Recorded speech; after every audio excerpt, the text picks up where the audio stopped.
The best settings in eFootball 2023 is your camera. So close the application and go to your camera. Now and go to your settings. I'm joking. If we talk about the camera, there are more things you want to keep in mind. Like I like to use the dual camera. So if you ask me why, the advantage is if you in a situation you can see a wider area, and if you are in near to the goal post, you will get the shorter area which the camera will be get zoomed. But if you are most passer and long shotter, I recommend you to use stadium, live broadcast or dynamic wide as your main camera. If you're using too much skills, I recommend you to use wide or long or maybe mid-range to be used. Inside the play settings, there are so many things you need to keep in mind. First of all, control type, touch and flick or classic. So which one are you using right now? Please let me know in the comment section. So which control to use, classic or touch and flick? It's all about your choice. Classic is easy to learn, but touch and flick is the trickiest to learn. Okay, both of them have their own advantages and disadvantages. Like classic is very fast and easy to learn, but I think touch and flick is more good for defense. But it's based on your preference, so use according to that. Secondly, we have directional stick type. So while using, you have three options: fixed, which will be permanent, it will not move, right, fixed in an area. Secondly, we have move, you can move to anywhere else from the screen, from the left side. So also you can turn off, the left side will be fully become directional stick. Next up, we have course change.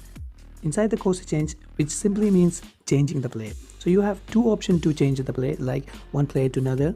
You can manually do that by clicking any action, or automatically the game will be do you for that. So I use assist. I will recommend you to use assist, and if you like manually doing that, that will be perfect for you.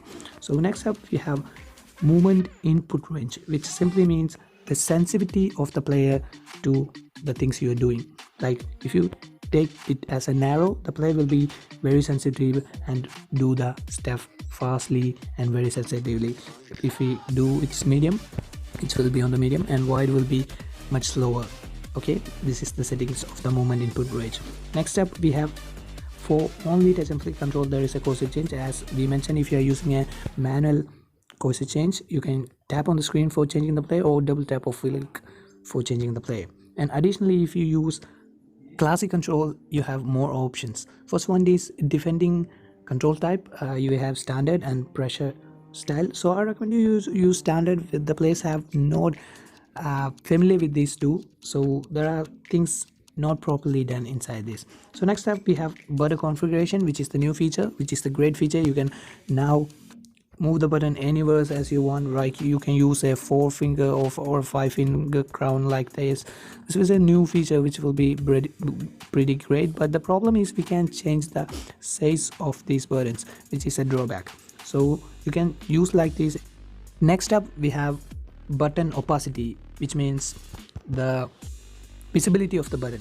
Like most of the players are using 100% if you are a classic player. So if you decrease that, the button strength or the visibility will become lower. Last but not least, if you scroll down, you have much more match screen settings. Like the course type, the course of the player will be shown. You can show the player's name on his head or the action he takes.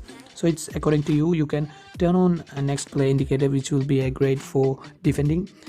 Display rather stamina grade, which will show you about the player's stamina. And also I recommend you to use display player names of the opposite player, which will give you an idea which player is attacking, so you can do a step to defend the player according to his stats. Lastly, we have the graphic settings. For that, go to the game settings and here graphics. There are 4 different graphics now added to the game, and additionally you also have a frame rate option. So what I recommend is according to your phone. So if you have a 2GB or 3GB phone, I recommend you to use a lowest priority graphics. So if you have a 4, 5 or 6 or 8, standard or high you can use according to your processor power and the graphics strength. Okay, so this is according to that. And also I recommend you to use 60 fps as maximum, even if you use the lowest graphics. Okay, maximum use the 60 fps. If your phone is ultra low, I recommend you to use at least a 30. Don't go under that. That will be a very bad experience inside the game. The graphics is not the big issue.